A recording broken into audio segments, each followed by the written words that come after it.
അപ്പോൾ ഇന്നിവിടെ നിങ്ങൾക്ക് സ്പെഷ്യലായിട്ടുള്ള 5 ഗസ്റ്റുകളെയാണ് കാണിക്കാൻ പോകുന്നത്. നിങ്ങളെ ഇവിടെ പഠിച്ച ഗോകുൽ സ്കൂളിൽ പഠിച്ച IIT-കളിൽ എത്തിയ ഇപ്പോൾ അത് സീറ്റ് ഉറപ്പിച്ച ആളുകളാണ് ഇവിടെ നിൽക്കുന്നത്. അപ്പോൾ നമ്മുടെ 5 പുലിക്കുട്ടികൾ ജംഷി സാറേ, നമ്മുടെ അഭിമാന താരകങ്ങൾ അങ്ങോട്ട് വിളിച്ചോളൂ ഓരോരുത്തരായിട്ട്. വാ വാ വാ വടി കാണിക്കണേ.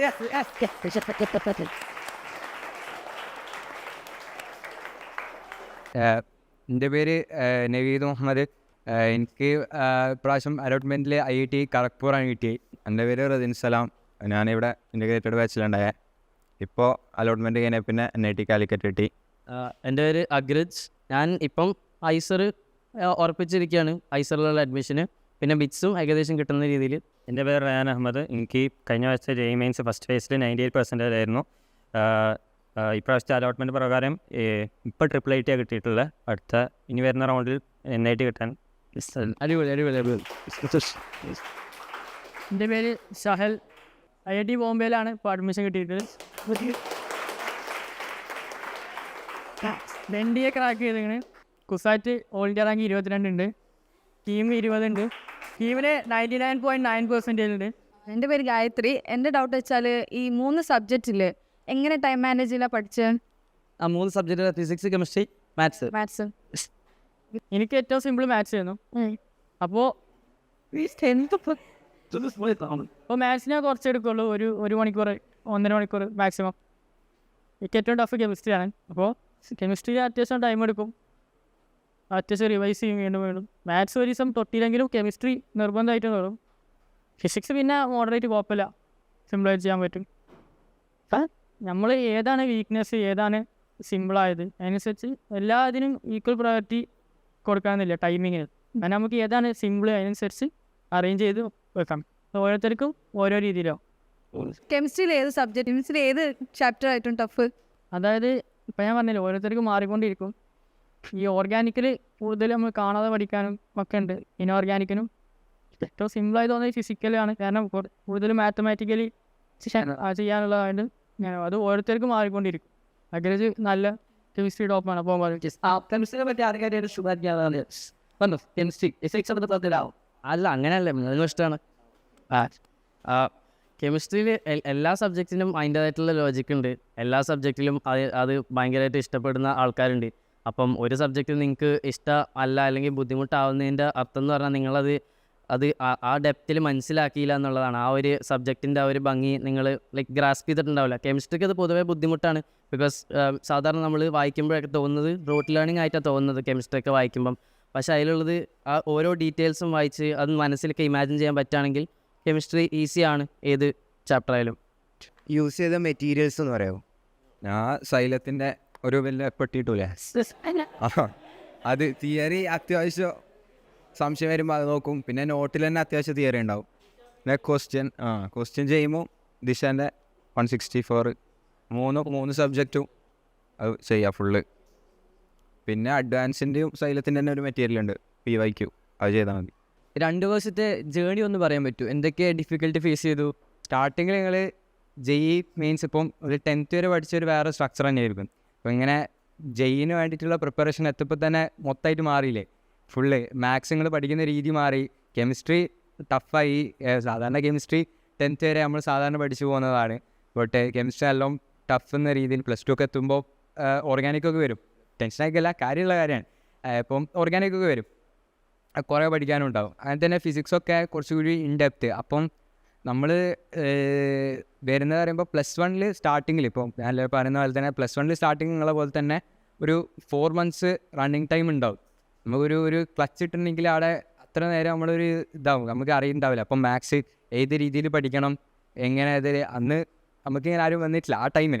പിന്നെ കുറച്ച് കഴിഞ്ഞപ്പോഴാണ് ആൾക്കാർ വന്നത്. അപ്പം നമ്മളൊരു ടൈം എടുക്കും. പിന്നെ നമ്മൾ ഓൾമോസ്റ്റ് നമ്മൾ സ്റ്റാർട്ടിങ്ങിലെ ബേസിക്കത്തെ മാത്സിൻ്റെ ഫസ്റ്റ് 2-3 ചാപ്റ്റർ പഠിച്ച് വരുമ്പോഴത്തേക്കും നമുക്ക് ആ ഒരു ഹോൾഡ് കിട്ടും സബ്ജക്റ്റ് വൈസ് ആണെങ്കിൽ.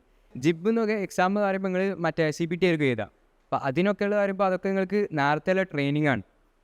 അപ്പോൾ ട്രെയിനിങ്ങിൽ എന്ന് പറയുമ്പോൾ ഇതൊക്കെ നിങ്ങളെ സ്റ്റാർട്ടിങ് ഫേസാണ്. അപ്പം ഇതിൽ പറയുമ്പോൾ നിങ്ങൾ അടുത്ത എക്സാമിൽ ബെറ്റർമെൻറ്റ് എന്ന രീതിയിലാണ്. ഒരിക്കലും കമ്പയർ ചെയ്തിട്ട് ഒരാൾക്ക് നല്ല റാങ്ക് കിട്ടി എനിക്ക് നല്ല റാങ്ക് കുറവാണെന്ന് പറഞ്ഞിട്ട് ഫസ്റ്റ് തന്നെ പോകാൻ നിൽക്കരുത്. പറഞ്ഞാൽ ഒരു പ്രാക്ടീസിങ് ആണ്. നമ്മൾ എന്നിട്ട് +1 +2 നമ്മൾ പ്രിപ്പയർ ചെയ്യുന്നത്. ഇവിടെ 6ാം ക്ലാസ് മുതൽ പ്രിപ്പയർ ചെയ്യുന്ന ആൾക്കാരും ഉണ്ട്. പക്ഷെ നമുക്കും നമ്മളെ അതൊക്കെ generally northern state central state എന്ന രീതിയിലായിരിക്കും ഉണ്ടാവുക ഇന്ത്യൻ്റെ. അപ്പം പക്ഷേ കേരളക്കാർ താരം മിക്ക ആൾക്കാരും ഇങ്ങനെ +1 +2 ഇൻ്റഗ്രേറ്റ് 90% ആൾക്കാർ കിട്ടിപ്പോകുന്നതും +1 +2 ഇൻ്റഗ്രേറ്റഡ് ഒക്കെ ആയിട്ടാണ് കിട്ടിപ്പോകുന്നത്. അപ്പോൾ നമ്മൾ ആ സ്കില്ലിൽ നിങ്ങൾ മാക്സിമം ഇൻഡെപ്ത് ട്രൈ ചെയ്യുക. പിന്നെ ജേർണി ആയിട്ട് പറയുകയാണെങ്കിൽ പ്രത്യേകിച്ചായിട്ട് ഇതില്ല, ഇത് എല്ലാം കൂടിക്കൊണ്ടേ പോയാൽ സ്റ്റാർട്ടിങ്ങിൽ തന്നെ ഈ 6 hours പഠിക്കും. സ്റ്റാർട്ടിങ് തന്നെയോ? സ്റ്റാർട്ടിങ് സ്ട്രെസ് കൊടുത്ത് സ്ട്രെസ് അതിങ്ങനെ ഒരു ടൈം കിട്ടുമ്പോൾ നമ്മൾ ഒരു എക്സ്ട്രാ ഓർഡിനറി ആയിട്ട് ഇതായി വന്നതൊന്നുമല്ല. നമ്മളെല്ലാവരും നിങ്ങൾ സ്റ്റാർട്ട് ചെയ്ത പോലെ തന്നെ ഫസ്റ്റത്തെ സ്ട്രക്ചറിൽ ഫസ്റ്റ് കുറച്ച് സമയം പഠിക്കും, മിക്ക സമയം കളിക്കലായിരിക്കും. കാരണം നമുക്ക് ഫസ്റ്റ് ഇത് കിട്ടൂല നമുക്ക്. നമ്മൾ അതുവരെ പഠിച്ചു തന്ന രീതിയിലായിരിക്കും നമ്മൾ കണ്ടിന്യൂ ചെയ്യുക. ടെസ്റ്റ് സീരീസിലൊക്കെ നല്ല സ്കോർ ഉണ്ടായിരുന്നു. ടെസ്റ്റ് സീരീസിൽ എനിക്ക് നല്ല സ്കോർ ഉണ്ട്. അല്ല നമ്മൾ ടെസ്റ്റ് സീരീസ് എന്ന് പറയുമ്പോൾ നമ്മൾ കമ്പയർ ചെയ്യാവുന്നാൽ മതി. ഇപ്പം ഓരോ ആൾക്കാരും ഇപ്പം ഫസ്റ്റ് കുറവുള്ള ആൾക്കാർ ചിലപ്പോൾ കൂടി വരും, ഫസ്റ്റ് കൂടിയുള്ള ആൾക്കാർ കുറവായിരിക്കും. അതിനൊരു ഡിഫറൻസ് ഉണ്ട്. നമ്മൾ കമ്പയർ ചെയ്യാതെ നമ്മളെ സ്കില്ല് നമ്മൾ മാക്സിമം ഇമ്പ്രൂവ് ചെയ്യാൻ നോക്കലാണ് മെയിൻ സംഭവം. തിയറിക്ക് ഭയങ്കര കോൺസെൻട്രേറ്റ് ഉണ്ടായിരുന്നോ? തിയറി ഇപ്പം എന്തായാലും നല്ല കോൺസെൻട്രേറ്റ് ചെയ്യണം. തിയറി ഇപ്പോഴത്തെ സിറ്റുവേഷനിൽ ഇപ്പോൾ +2 തുടങ്ങിയിട്ടല്ലേ +2 തുടങ്ങിയാൽ എൻ്റെ ബേസിസ് എന്ന് പറഞ്ഞാൽ +1 തുടങ്ങിയിട്ടല്ലേ എൻ്റെ ബേസ് എന്ന് പറഞ്ഞാൽ തിയറി പക്കാക്കലാണ്. ഈ +1 +2 എന്ന് പറഞ്ഞാൽ എൻ്റെ +1ൻ്റെ തിയറി കുറേ എണ്ണം +2ലേക്കും ആവശ്യം വരും. അപ്പോൾ അത് പിന്നെ ക്വസ്റ്റ്യൻസ് ചോദിക്കലും ജെയിൻ്റെ ക്വസ്റ്റ്യൻസ് ചോദിക്കലും ഒരിക്കലും +2 മാത്രമായി ചോദിക്കില്ല. മിക്ക ഒരു 70% ക്വസ്റ്റ്യൻസ് +1ൽ നിന്ന് കുറച്ച് ടോപ്പിക്സ് എടുത്തിട്ട് +2ലേക്ക് അത് മിക്സ് ചെയ്തിട്ട് ഹയർ ഓർഡർ ആക്കുന്നത്. അങ്ങനെയാണ് ഹയർ ഓർഡർ ആക്കുന്നത്. +2 മാത്രമാണെങ്കിൽ കുറച്ചുകൂടി ഈസിയാവും, +1 മാത്രമാണെങ്കിൽ ഈസിയാവും. പക്ഷേ ഇത് രണ്ടും കൂടി മിക്സ് ആക്കിയിട്ട് ഇതാക്കുമ്പോഴാണ് ആ ക്വസ്റ്റ്യൻ്റെ ഗ്രാവിറ്റി കൂടുതൽ. അപ്പോൾ ഇപ്പം നിങ്ങളെ ബേസ് എന്ന് പറഞ്ഞാൽ തിയറി വളരെ സ്ട്രോങ് ആക്കാം. പിന്നെ നിങ്ങൾ കുറച്ചുകൂടി പോകുമ്പോൾ ഇങ്ങനെ എക്സാംസ് ചെയ്തിട്ടും PYQs ചെയ്തിട്ടുമാണ് നിങ്ങൾ PYQs +2 എത്തുമ്പോൾ നിങ്ങൾ ഫുള്ള് PYQസിലേക്ക് മാറും. നിങ്ങൾക്ക് ഇങ്ങനത്തെ DPP ഇല്ലേ, അതിൽ ക്വസ്റ്റ്യൻസ് ഒക്കെ ചെയ്യുക. അതൊക്കെ JEE Mains ക്വസ്റ്റ്യൻസ് ആയിരിക്കും. JEE Mains അല്ലെങ്കിൽ അത്രയും ബോർഡിൽ ഹയർ ലെവൽ വരുന്ന ക്വസ്റ്റ്യൻസ് ആയിരിക്കും. അതൊക്കെ പ്രിപ്പയർ ചെയ്യലാണ് നിങ്ങൾ +1ൽ. നിങ്ങൾ +1 നിങ്ങൾക്ക് പറഞ്ഞാൽ എല്ലാം സെറ്റായി ഫൗണ്ടേഷൻ സ്ട്രോങ് ആക്കി വരാനുള്ള ടൈമാണ് +1. നമ്മൾ സാധാരണ +1 ഒരു ക്ലാസ്സാണ്, പക്ഷേ നമ്മൾ ഇതിൽ കണ്ടിന്യൂറ്റി +1 +2 നമ്മൾ കണ്ടിന്യൂറ്റി ആണല്ലോ. അപ്പോൾ നമ്മൾ +1ൽ സ്ട്രോങ് ആക്കിയിട്ട് +2ലേക്ക് എത്തുമ്പോഴത്തേക്കും നമ്മൾ പിന്നും +1ത്തെ ടോപ്പിക്സ് ആയിട്ട് പിന്നും ഇങ്ങനെ എടുക്കുക. +1ത്തെ ടോപ്പിക്സ് നല്ല ക്വസ്റ്റ്യൻസ് വരുമായിരുന്നു. അപ്പോൾ +1 അറിയില്ലെങ്കിൽ +2ൽ ഉള്ള ക്വസ്റ്റ്യൻസ് വന്ന ടോപ്പിക്ക് നിങ്ങൾ ചിലപ്പോൾ ചെയ്യാൻ കഴിയില്ല. +1ൽ തിയറി മോസ്റ്റ് ആയിട്ട് ബേസിസ് ആയിട്ട് നിങ്ങൾ ടോപ്പ് ആക്കുക, PYQs ചെയ്യുക. ടെൻഷൻ ആവേണ്ട. ഇപ്പോൾ നിങ്ങൾ സ്റ്റാർട്ട് ചെയ്തിട്ടുള്ളൂ, സിസ്റ്റത്തിൻ്റെ കൂടെ എങ്ങനെ പോയാൽ മതി. ഇപ്പം മാത്സ് കുറച്ച് ടഫായിട്ടുള്ള ഒരാളുണ്ടാവില്ലേ, ലോജിക്കലി കുറച്ച്. ഇപ്പം ലോജിക്കലി നമ്മൾ ബ്രെയിൻ മാത്സിന് വേണ്ടിയിട്ട് ഇതാക്കി വെച്ചാൽ കുറേ ക്വസ്റ്റ്യൻസ് പ്രാക്ടീസ് ചെയ്തിട്ടാണ്. അപ്പം നിങ്ങൾക്കോ അല്ലെങ്കിൽ നിങ്ങളെ ഫ്രണ്ട്സ് ഉണ്ടാവില്ലേ, അവരെ എക്സ്പീരിയൻസ് എങ്ങനെ ഉണ്ടായിരുന്നു? കുറച്ച് ലോജിക്കലി കുറച്ച് കുറവായിട്ടുള്ള ഒരാൾ എങ്ങനെ ലോജിക്കലി കുറച്ച് കൂട്ടാൻ പറ്റുന്നത് മാത്സിലും ഫിസിക്സിലെല്ലാം? മാത്സിൽ വീക്ക് ഞാൻ മാത്സിൽ കമ്പാരിറ്റീവ് നോക്കുകയാണെങ്കിൽ ഫിസിക്സ് കെമിസ്ട്രി നോക്കുമ്പോൾ മാത്സിൽ ഡെഫിനറ്റ്ലി വീക്കാണ്. നമ്മളെ പിന്നെ മെയിനായിട്ട് നമ്മളെ കോമ്പറ്റീഷൻ എന്ന് പറയുമ്പോൾ ശാലൊക്കെയാണ് മാത്സിൽ ടോപ്പ്. അപ്പോൾ നമ്മളൊരു ഇതുണ്ടാവും സ്റ്റാർട്ടിങ്ങിൽ. ഞാൻ ഇപ്പോൾ തന്നെ പറയുകയാണ്, സ്റ്റാർട്ടിങ്ങിലൊക്കെ എനിക്കുണ്ടായ ഫീലിങ്സ് തന്നെ ആയിരിക്കും. കമ്പാരിറ്റീവ്ലി നോക്കുമ്പോൾ മാത്സിലേക്ക് മാർക്ക് കുറവ്, ടൈം കൊടുക്കലും മാത്സിലെ. കെമിസ്ട്രി ഫിസിക്സും നല്ല ഇഷ്ടമാണ്, അപ്പോൾ അതങ്ങനെ ഏതും ചെയ്യും. അപ്പോൾ പിന്നെ ഇങ്ങനെ മാത്സ് ഇമ്പ്രൂവ് ചെയ്യണമെന്ന് നല്ല ഇത് തോന്നി. ആ മാത്സിൽ വീക്കാന്നുള്ള പോയിൻ്റ് ശരിക്കും മറ്റേ 2 സബ്ജക്റ്റിലും മൊത്തത്തിൽ നമുക്കൊരു സെൽഫായിട്ട് ഒരു കോൺഫിഡൻസ് ഉണ്ടാവില്ല. മാത്സിൽ വീക്കാന്നുള്ള പോയിൻ്റ് അവിടെ ഒരു കുറവ് തന്നെയായിരുന്നു. +1 തന്നെ +1 ഒക്കെ ലാസ്റ്റ് ആയപ്പോൾ തന്നെ നല്ല മാത്സിൽ. ഇപ്പോൾ ഫിസിക്സ് കെമിസ്ട്രി നല്ല മാർക്ക് വാങ്ങിയിട്ട് മാത്സിൽ എല്ലാവരുമായിട്ട് താഴെ എത്തുന്ന രീതിയിലായിരുന്നു. ഇപ്പോൾ ടോട്ടലി മാർക്ക് ഇതാവുന്നുണ്ട്.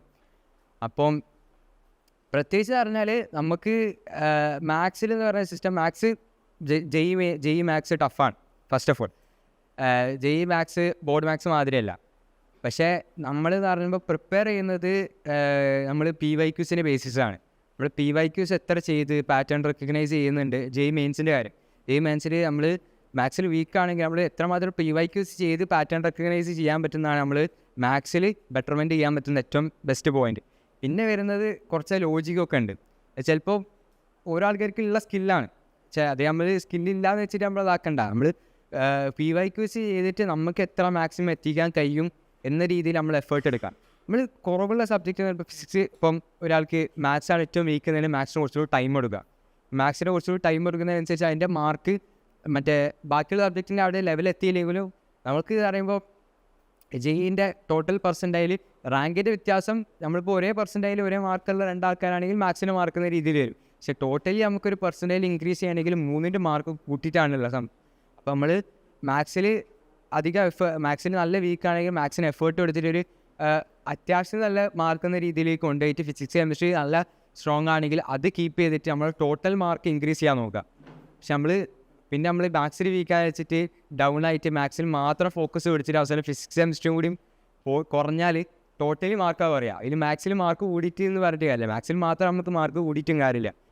എൻ്റെ ഒരു ഒപ്പീനിയൻ എന്ന് പറഞ്ഞാൽ നിങ്ങളാരും നാച്ചുറലി മാത്സിൽ വീക്കല്ല എന്ന് പറഞ്ഞാൽ എല്ലാവരും മാത്സിൽ സ്ട്രോങ് ആവുന്ന എല്ലാവരും, അതിപ്പം നവീദായാലും ഞാനായാലും ഷഹലായാലും റസിനായാലും റയാനായാലും ഞങ്ങളെല്ലാവരും ലൈക്ക് ചെറുപ്പം മുതലേ നമ്മുടെ ഒരു എക്സ്പീരിയൻസ് വെച്ചിട്ടൊക്കെ ഉണ്ടാക്കിയെടുക്കുന്നതാണ്. നിങ്ങൾക്ക് ചിലപ്പം വേറെ മേ ബി 8ാം ക്ലാസ്സിൽ പഠിക്കുമ്പം ഒരു സാധനം മനസ്സിലായില്ല, അത് ചിലപ്പോൾ നിങ്ങൾ ക്ലിയർ ചെയ്തിട്ടുണ്ടാവില്ല ടീച്ചറിനോട് വെച്ചിട്ട്. അവിടെ നിന്ന് അങ്ങനെ ഡെവലപ്പ് ചെയ്ത് നിങ്ങളുടെ മനസ്സിൽ കയറിയതായിരിക്കും ഓക്കെ മാത്സ് ടഫാണ് അങ്ങനത്തെ ഒരു സാധനം ബിക്കോസ് ഓരോ ലെവലും അണ്ടർസ്റ്റാൻഡ് ചെയ്ത് പോയില്ലെങ്കിൽ ആ മാത്സിൻ്റെ ഒരു ഫ്ലോ കിട്ടത്തില്ല, എല്ലാം ആ ഒരു സ്മൂത്തായിട്ട് എല്ലാം മനസ്സിലാക്കി പോകാൻ പറ്റില്ല. അപ്പോൾ എവിടെയെങ്കിലും സ്റ്റക്ക് ആയാൽ അത് ഭയങ്കരമായിട്ട് ബാധിക്കും. എന്നിട്ട് നമുക്ക് തോന്നും നമ്മളെ തന്നെ ലൈക്ക് ഒരു ഡിമോട്ടിവേറ്റ് ചെയ്യുന്ന രീതിയിൽ നമുക്ക് തന്നെ തോന്നുമോ എനിക്ക് മാത്സ് വീക്കല്ലേ, ഇവന് മാത്സ് നാച്ചുറലി സ്ട്രോങ് ആണ്, ഇവന് ജന്മന ബുദ്ധി ഉണ്ടാവും ഇവന്, അങ്ങനെയൊക്കെ ആൾക്കാർ വിചാരിക്കും. അതുകൊണ്ട് ഞാൻ പറയാം അങ്ങനത്തെ ഒരു സാധനം റിയൽ അല്ല. എല്ലാവരുടെയും മാത്തമാറ്റിക്കൽ സ്കില്ലും അവരുടെ ഓരോ ലോജിക്കും ഫിസിക്സ് ആയാലും കെമിസ്ട്രി ആയാലും മാത്തമാറ്റിക്സ് ആയാലും അവരുടെ ഓരോ ജീവിതത്തിലെ ഓരോ എക്സ്പീരിയൻസസും ഓരോ എക്സ്പോഷറും കാരണം ഉണ്ടാക്കിയെടുക്കുന്നതാണ്. നിങ്ങളിപ്പോൾ മാത്സിൽ വീക്കാണെങ്കിൽ അത് റെഡിയാക്കി എടുക്കാൻ പറ്റാവുന്നതേ ഉള്ളൂ. നിങ്ങൾ നാച്ചുറലി വീക്ക് ആവുന്നതല്ല, അത് നിങ്ങൾ എവിടെയോ ഒരു സ്റ്റെപ്പ് വിട്ടുപോയതുകൊണ്ട് മാത്രം നിങ്ങൾ അവിടെ നിന്ന് കൺഫ്യൂസ്ഡായി പോകുന്നത് മാത്രമേ ഉള്ളൂ. ആ ഇതൊന്ന് ക്ലിയർ ചെയ്തെടുത്താൽ മാത്രം മതി. അതുകൊണ്ട് നിങ്ങൾ ചെയ്യണമെന്ന് പറഞ്ഞാൽ ഓരോ ക്വസ്റ്റ്യനിലും ആ ടൈം സ്പെൻഡ് ചെയ്ത് എല്ലാ നുക്ക് ആൻഡ് കോർണർ ഇപ്പം സാറുമാരൊക്കെ പറയുന്നത് ഓരോ ക്വസ്റ്റ്യനും കീറി മുറിച്ച് മനസ്സിലാക്കി ഓരോ കാര്യവും മനസ്സിലാക്കിയിട്ട് വേണം സോൾവ് ചെയ്യാനെന്ന്. അപ്പം പാസ്റ്റിലുണ്ടായിരുന്ന ഓരോ ഡൗട്ട്സും അങ്ങനെ ക്ലിയറായി എല്ലാം മനസ്സിലാക്കി സ്റ്റെപ്പ് ബൈ സ്റ്റെപ്പ് പോകാൻ പറ്റും. എന്നിട്ട് നിങ്ങൾ അറിയുന്നതിന് മുന്നേ തന്നെ നിങ്ങൾ മാത്സിൽ അടിപൊളിയാവും. ഇപ്പം പറയുകയാണെങ്കിൽ ഇപ്പം ഷാല് തന്നെ ആദ്യം വന്നപ്പം ഇവിടെ +1 ഷാല് ടോപ്പർ അല്ലായിരുന്നു, കുറച്ച് റാങ്ക് കുറവായിരുന്നു. പക്ഷേ വഴിയെ വന്നപ്പം ഷാലും ചെയ്ത് ഇമ്പ്രൂവ് ചെയ്ത് ഫസ്റ്റ് റാങ്ക് അടിക്കാൻ തുടങ്ങി. എല്ലാ +2 എക്സാമിന് ഷാല് പിന്നെ ഫസ്റ്റ് റാങ്ക് ആയി തുടങ്ങി. അത് ഷിയർ പ്രാക്ടീസിലൂടെ അല്ലാണ്ട് ഷാല് വന്നപ്പോൾ തന്നെ ഷാല് സ്റ്റേറ്റ് സിലബസ് ആയിരുന്നു പഠിച്ചത്, പിന്നെ CBSE മാറാൻ അതിൻ്റെ ടഫ്നെസ് ഒക്കെ ഉണ്ട്. പക്ഷേ ഷാലിനറിയാം എല്ലാം ശരിയാക്കി എടുക്കാൻ പറ്റും എന്ന് വിചാരിച്ചിട്ടാണ് ഷാല് പഠിച്ച് അതെല്ലാം റെഡിയാക്കി എടുത്തത്. എല്ലാവർക്കും അവരുടേതായിട്ടുള്ള ബുദ്ധിമുട്ടൊക്കെ ഉണ്ട്, അത് റെഡിയാക്കി എടുക്കാവുന്നതേ ഉള്ളൂ. ആരും ഈ ജന്മ ഡിഫക്റ്റ് ഒന്നും ആയിട്ട് ജനിക്കുന്നതല്ല, മാത്തമാറ്റിക്കൽ ലോജിക്ക് ഇല്ല എന്നൊക്കെ പറഞ്ഞിട്ട്. ഹോസ്റ്റലിൽ അടിക്കുമ്പോൾ നമ്മൾ ഫ്രണ്ട്സൊക്കെ ഉണ്ടാവുമല്ലോ, അപ്പോൾ അങ്ങനെ കമ്പൈനായിട്ട് നിങ്ങൾ പഠിക്കലുണ്ടോ അതോ ഇൻഡിവിജ്വൽ ആയിട്ടാണോ? പിന്നെ ടൈം ഇപ്പോൾ ഞങ്ങളുടെ ഒരു ആവറേജ് 11 to 5 വരെ ഉറങ്ങലാണ്. അപ്പോൾ എക്സ്ട്രാ ടൈം രാത്രി പഠിച്ചിരുന്നോ? എൻ്റെ ഒരു എക്സ്പീരിയൻസിൽ കമ്പൈൻ സ്റ്റഡി എനിക്ക് ഒരിക്കലും വർക്കായിട്ടില്ല. ലൈക്ക് ഇപ്പോൾ ലെറ്റ്സ് ഒരു കമ്പൈൻ സ്റ്റഡിക്ക് നിന്നു, കുറച്ച് ഫ്രണ്ട്സിനൊപ്പം നിന്നു, എവിടെയെങ്കിലും like most probably what will happen is ഒരു ക്വസ്റ്റ്യൻ നമ്മൾ കുറച്ച് കൂടുതൽ നേരം സ്റ്റക്കാവും. നമ്മൾക്കൊരു ക്വസ്റ്റ്യൻ മനസ്സിലാക്കിയെങ്കിൽ മറ്റേ ആൾക്ക് മനസ്സിലാവാനുണ്ടാവില്ല, അപ്പോൾ അവർക്ക് പിന്നെ എക്സ്പ്ലെയിൻ ചെയ്ത് കൊടുക്കണം. പിന്നെ like it will cost lot of time. പിന്നെ ഒബ്വിയസ്ലി സ്മോൾ ടോക്കൊക്കെ ഇടയ്ക്കിടയ്ക്കൊക്കെ ഉണ്ടാവും. So I would not recommend combine studying. സിംഗിളായിട്ടോ ഇൻഡിവിജ്വലായിട്ട് സ്റ്റഡി ചെയ്താൽ തന്നെ മതി. എന്തെങ്കിലും ഡൗട്ട്സ് ഉണ്ടെങ്കിൽ ടീച്ചർമാരോട് ചോദിക്കുക, അല്ലെങ്കിൽ കൂട്ടുകാരോടൊക്കെ ചോദിക്കുമ്പോൾ അവരുടെ സമയം കളയും നമ്മുടെ സമയം ജസ്റ്റ് ഒന്ന് വേസ്റ്റ് ആകാൻ ചാൻസ് ഉണ്ട്. So best do is practice your questions like individually. പിന്നെ എന്തെങ്കിലും ഡൗട്ട്സ് ഉണ്ടെങ്കിൽ ടീച്ചർമാർ യുവർ ഫാക്കൽറ്റീസ് ഒക്കെ പറഞ്ഞാൽ one of the best teachers in Kerala ആണ്. അപ്പോൾ അവരോട് തന്നെ ചോദിച്ച് ഡൗട്ട് ക്ലിയർ ആയിക്കാൻ ഏറ്റവും നല്ലത്. ഇങ്ങനെ ആയാലും കമ്പൈൻ സ്റ്റഡി അവസാനം സംസാരത്തിലേക്ക് എത്തും, അതിന് സംശയം. ഇറാൻ ഇറാഖ് ലാസ്റ്റ് നമ്മളെ അതൊരു നടന്നാൻ പോവാണ് ശരിക്കൊരു ഓർഡർ എക്സ്പീരിയൻസിൽ ഇങ്ങനത്തെ ടോക്സൊക്കെ രാത്രി ആർക്കും പഠിക്കാൻ ഇഷ്ടമില്ലാത്ത സമയം രാത്രി ഒക്കെ ആകുമ്പോൾ അപ്പോൾ ഒരു വേണമെങ്കിൽ സ്മോൾ സംഭവം ടോക്ക് എന്നാലും അത് റെക്കമെൻഡ് ചെയ്യില്ല. ജെയ്മീൻസിന് ശേഷം കേട്ടോ ടോക്ക് പോയത് ശേഷം അതിൻ്റെ മുമ്പല്ല. അല്ലാതെ എന്തായാലും കമ്പൻസേഷൻ നടക്കില്ല. ഏതെങ്കിലും ഒരു സെക്കൻഡ് എന്തെങ്കിലും ഒരു ഡിസ്കഷൻ ഇടുമ്പോഴായിരിക്കും മറ്റേ ഇൻട്രസ്റ്റിംഗ് ടോപ്പിക് ഇടയിൽ ഇങ്ങനെ ഇടും. ചിലപ്പോൾ മാത്സ് ക്വസ്റ്റിൻ ആയിരിക്കും, അതിനിടയിൽ എന്തെങ്കിലും ഇടും, ഈ കൈ അറിഞ്ഞോ ആ സാധനം. അപ്പോൾ അങ്ങനെ തന്നെ ആ ടോക്ക് മൊത്തം പോകും. പിന്നെ നമുക്ക് പിടിച്ചാൽ കിട്ടില്ല, അവിടെ നമുക്ക് എണീച്ച് പോരാനും കഴിയില്ല, പോരൂല. അപ്പോൾ ആ ടൈം അത്രയും വേസ്റ്റായി പോകും. അപ്പോൾ നമ്മൾ കമ്പൈൻ സ്റ്റഡി പ്രൊമോട്ട് ചെയ്യുന്നില്ല. ഇത്രയും കോമ്പറ്റീറ്റീവ് ആയിട്ട് ഒരു എക്സാം ചെയ്താണല്ലോ, കുറേ amount of സ്റ്റുഡൻസ് ഉണ്ട്. അപ്പോൾ ബാക്ക്ലോഗ്സ് ഒക്കെ വരില്ലേ നമുക്ക്. അപ്പോൾ നമ്മൾ ഇൻഡിവിജ്വലായിട്ട് ഒരാൾ ഇത്രയും ഗ്രൂപ്പിൽ പോയിട്ട് ഒരു എക്സാം എഴുതുമ്പോൾ എന്തായിരുന്നു മോട്ടിവേഷൻ? ലൈക്ക് നമ്മളെ കൊണ്ട് കഴിയോ, അവിടെ എത്താൻ കഴിയോ എന്നൊക്കെ ഫീൽ ചെയ്യുമ്പോൾ നിങ്ങൾ എന്താണ് ചെയ്യല്? ഡീമോട്ടിവേഷന് ലൈക്ക് ഒബ്വിയസ്ലി എല്ലാവർക്കും ഉണ്ടാകും. It's very normal. നമുക്ക് എത്ര ടോപ്പായ സ്റ്റുഡൻ്റ് ആണെങ്കിലും എത്ര താഴെ സ്റ്റുഡൻ്റ് ആണെങ്കിലും എവിടെയെങ്കിലും ഒരു മൈൻഡ് ബ്ലോക്ക് ഉണ്ടാവും. ലൈക്ക് എസ്പെഷ്യലി ഒരു തിയറി മനസ്സിലാക്കാൻ പറ്റണമെങ്കിൽ ഒരു ടീച്ചർ പറയണ ലൈക്ക് ഇപ്പം എനിക്ക് എപ്പോഴും ഉണ്ടാവണം ഓരോ ക്ലാസ്സിൽ ചില ഫിസിക്സ് ക്ലാസ്സിലൊക്കെ ആകുമ്പോൾ ഒരു ടോപ്പിക്ക് പറഞ്ഞ് ലൈക്ക് മൊത്തം ക്ലാസ് എനിക്ക് തല കറങ്ങിയതോ ഒരു കിളി പോയ ഒരു അവസ്ഥയിലെത്തും. പക്ഷേ മോസ്റ്റ് ഓഫ് ദ ടൈം അങ്ങനെ പറ്റുകയാണെങ്കിൽ അപ്പം തന്നെ ഡൗട്ട് ക്ലിയർ ചെയ്യാൻ വേണ്ടി നിൽക്കുക. പേഷ്യൻസ് ഉണ്ടാവണം ഒബ്വിയസ്ലി ഒരു ടോപ്പിക്ക് മൊത്തം മനസ്സിലാക്കിയെടുക്കാൻ. തിയറിയൊക്കെ ലൈക്ക് അറ്റ് ദിസ് പോയിന്റ് +1 +2 ഉള്ള സമയം എസ്പെഷ്യലി നവീദ് പറഞ്ഞ പോലെ തിയറി ഫൗണ്ടേഷനൊക്കെ അത്രക്കും സ്ട്രോങ് ആക്കി വെക്കേണ്ട സമയമാണ്. അപ്പോഴേ +2 എത്തുമ്പോൾ നമ്മൾക്കത് കണ്ടിന്യൂ ചെയ്യാൻ പറ്റുള്ളൂ. അപ്പോൾ ഇപ്പോൾ തന്നെ എന്തെങ്കിലും ഡൗട്ട് ഉണ്ടെങ്കിൽ അപ്പം തന്നെ ചോദിക്കുക. ബാക്ക്ലോഗ്സ് അപ്പം തന്നെ ക്ലിയർ ആക്കാൻ നോക്കുക. എനിക്ക് അത്യാവശ്യം +1 ലാസ്റ്റ് ആയപ്പോൾ എനിക്ക് കുറേ ബാക്ക്ലോഗ്സ് ഉണ്ടായിരുന്നു. അത് +2 ഇടയ്ക്ക് നല്ലോണം കഷ്ടപ്പെട്ടിട്ടാണ് എനിക്ക് ക്ലിയർ ചെയ്യാൻ പറ്റിയത്. അപ്പോൾ ഇപ്പോൾ തന്നെ അത് ആ കഷ്ടപ്പാട് ഒഴിവാക്കണമെങ്കിൽ ഇപ്പം തന്നെ മൊത്തം ക്ലിയർ ആക്കി തന്നെ പോയേക്കും എൻ്റെ അഡ്വൈസ്. ഇത് ഡിസ്ട്രാക്ഷൻ സ്വാഭാവികമായിട്ടും ഉണ്ടാവുമല്ലോ, അപ്പോൾ അത് ഡിസ്ട്രാക്ഷൻ വരുമ്പോൾ എങ്ങനെയാണ് മാനേജ് ചെയ്തത്? ഇപ്പോൾ ഞാനിങ്ങനെ പറയാം, ഞാൻ ഓഫൺ ഡീൽ ചെയ്തതെന്ന് പറഞ്ഞാൽ ഞാൻ ഇതെല്ലാവരും ചിലപ്പോൾ ചിരിക്കാൻ തുടങ്ങും. ഞാൻ ഡിസ്ട്രാക്റ്റഡ് ആവുന്നത് പലപ്പോഴും പഠിത്ത കാര്യത്തിലാണ്. ഇപ്പം എന്ന് പറഞ്ഞാൽ ഫോർ എക്സാമ്പിൾ എനിക്ക് ഭയങ്കര ക്യൂരിയോസിറ്റിയാണ് ചെറുപ്പം മുതലേ പുതിയ കാര്യങ്ങൾ പഠിക്കാനും. ഇങ്ങനെ മാത്തമാറ്റിക്സും ഫിസിക്സിലും ഒക്കെ ഓരോ കാര്യങ്ങൾ വായിക്കുമ്പോൾ ഓരോ ഫാക്ട്സ് വായിക്കുമ്പോഴും ചെറുപ്പത്തിൽ തന്നെ സ്പേസിനെ പറ്റിയൊക്കെ വായിക്കുമ്പോഴും എനിക്ക് ഭയങ്കര ക്യൂരിയോസിറ്റി ആയിരുന്നു. അപ്പം ഞാൻ ഓഫൺ എന്നെ തന്നെ ഡിസ്ട്രാക്റ്റ് ആവാൻ അലൗ ചെയ്യുന്നത് ഇങ്ങനത്തെ കാര്യങ്ങളിലൂടെ തന്നെയാണ്. അപ്പം ഡിസ്ട്രാക്റ്റ് ആവുന്ന സമയത്തും നമ്മൾ ഓഫൺ ബേൺ ഔട്ട് ആവും.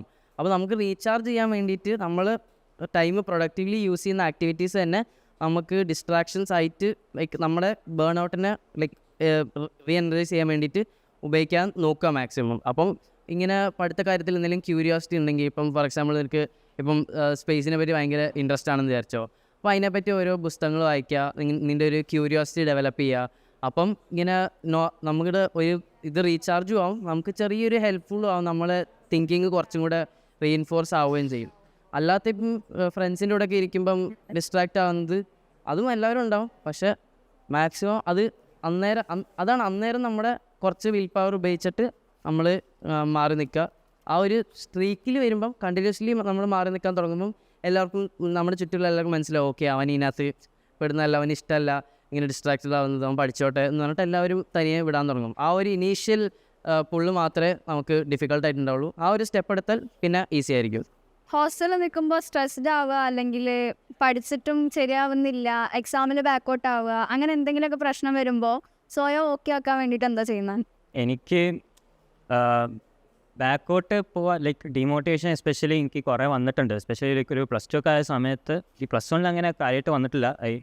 അത്യാവശ്യം ഫസ്റ്റ് തന്നെ നല്ലോണം പഠിക്കാൻ തുടങ്ങിയാൽ എനിക്ക് അത്യാവശ്യം മാർക്ക് കിട്ടാൻ. പക്ഷേ +2 ആയ സമയത്ത് ചെറുതായിട്ട് കുറേ ബാക്കോട്ട് പോയിരുന്നു. അപ്പോൾ എനിക്ക് അത്യാവശ്യം വിഷമം ഉണ്ടായിരുന്നു. But I kept motivating my self. എന്തൊക്കെ ചെയ്യണം, ലൈക്ക് എവറി എക്സാം കഴിയുമ്പോൾ തന്നെ വല്ല മോക്ക് ടെസ്റ്റോ അല്ലെങ്കിൽ ടെസ്റ്റ് സീരീസോ നിങ്ങൾക്ക് എന്താ വരുന്നത് വെച്ചാൽ ആ ടെസ്റ്റ് സീരീസിൻ്റെ ക്വസ്റ്റ്യൻസ് എനിക്ക് വിഷമം ഉണ്ടാവും. ബട്ട് മെയിൻലി ക്വസ്റ്റ്യൻസൊക്കെ ആ ടെസ്റ്റ് എടുത്തിട്ട് നമുക്ക് നോക്കാം ഓരോ ക്വസ്റ്റ്യൻസ് എവിടെയാണ് വീക്ക് ആവണത്, എവിടെയാണ് ഇതൊക്കെ ആണത്, ലൈക്ക് വീക്ക് ആവണത് എവിടെയൊക്കെയാണ് നോക്കുക. പിന്നെ അതനുസരിച്ച് ആ മോക്കിൽ എന്തൊക്കെയാണ് നമുക്ക് തെറ്റ് പറ്റിയത് അതൊക്കെ തിരുത്താൻ നോക്കുക. എന്നിട്ട് ആ കോൺഫിഡൻസ് ഉണ്ടാവുമല്ലോ, ലൈക്ക് ഈ മോക്ക് നമുക്ക് ഇത്ര തെറ്റ് എത്തിയിട്ട് ഇതാണ് നമുക്ക് പോയത്, അതൊന്ന് തിരിച്ചാൽ നമുക്ക് ഇനി വരുന്ന മോക്കിലൊക്കെ നമുക്ക് ആ കോൺഫിഡൻസോടെ പോകാൻ പറ്റും. ലൈക്ക് ഇനി വരുന്ന മോക്കിൽ ഈ ക്വസ്റ്റ്യൻസിൽ എനിക്ക് പിന്നെയും ഫോക്കസ് ചെയ്യണം, അപ്പോൾ അതിന് മാത്രം ഫോക്കസ് ചെയ്ത് പഠിച്ചാൽ നോക്കിയാൽ മതി. നമുക്ക് വയ്യാണ്ടൊക്കെ ആകുമ്പോൾ നമ്മൾ സിക്ക് ലീവ് ഒക്കെ എടുക്കേണ്ടി വരില്ലേ? അപ്പോൾ അന്നത്തെ പോർഷൻസ് എങ്ങനെയാണ് കവർ ചെയ്യുക? +1 ചിക്കൻ ബോക്സ് വന്നിന്, അപ്പോൾ അതിന് കുറേ 20 ദിവസമായിട്ടും പോയി. നമ്മൾ സാർമാരോട് ചോദിക്കാം, പിന്നെ നമ്മൾ തന്നെ ഫസ്റ്റ് വായിച്ചു നോക്കാം. ഏത് സൈലത്തിൻ്റെ മെറ്റീരിയലില്ലേ, തിയറി അത്യാവശ്യം വായിച്ചു നോക്കാം. എന്നിട്ട് ഫുള്ള് മനസ്സിലാവുകയും ചെയ്യില്ല. അപ്പോൾ സാർമാരോട് ചോദിക്കാം, ഫ്രണ്ട്സിനോട് ചോദിക്കാം, അപ്പം പിന്നെ ലെവലായിക്കോളും. പിന്നെ ക്വസ്റ്റ്യൻ ചെയ്യാം. അഡീഷണൽ പോയിന്റ്, ബോണസ് പോയിന്റ് ആട്ടോ. അതായത് ഇപ്പോൾ നമ്മളെ പണ്ടത്തെ സ്കൂളിൽ പഠിച്ച കുട്ടികളൊക്കെ +1 +2 നല്ല അടിച്ചു പൊളിച്ച് നല്ല ആഘോഷിച്ചൊക്കെയാണ് പഠിക്കേണ്ടാവുക. അപ്പോൾ ആ 2 കൊല്ലം നമുക്ക് മിസ്സാവുകയാണ്. അപ്പോൾ അത് നമുക്ക് റിസൾട്ട് വരുമ്പോൾ അവിടെ ലാഭിക്കാനുള്ളതാണ്. ഒന്നാമത് എന്താണ് ഏറ്റവും ടോപ്പ് ഇൻസ്റ്റിറ്റ്യൂട്ട് പോവുക.